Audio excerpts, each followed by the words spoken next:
Salam, hər vaxtınız xeyirli olsun. Gördüyümüz məsələnin daha qısa və kosinuslar teoremindən istifadə etmədən həllinə baxaq. Bunun üçün nə edirik? A nöqtəsindən bir hündürlük endiririk. BC düz xəttin uzantısına bu formada.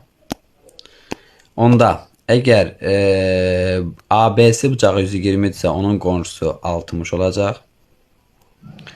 Sonra bura eləyəcək 30 dərəcə. 30 dərəcə bucaq qarşısında katet hipotenuzun yarısıdır. Bura eləyir 2.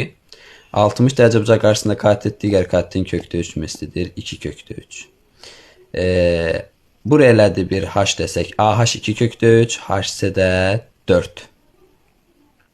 Və biz buradan Pifagor teoremindən x kvadrat bərabərdir 2 kökdə 3-ün kvadratı üstə gələk 4-ün kvadratı. Buradan da x kvadrat bərabərdir 2 kökdə 3 elədi 12, 4-ün kvadratı 16. Buradan da elədi 28, x də bərabərdir kök altında 28. Yəni biz AHC düzbucaqlı üçbucağından Pifagor teoremindən gedib x-i tapdıq. Məsələn, kosinuslar teoremini keçmədən də, yəni istifadə etmədən də biz bu formada bunu yaza bilərik.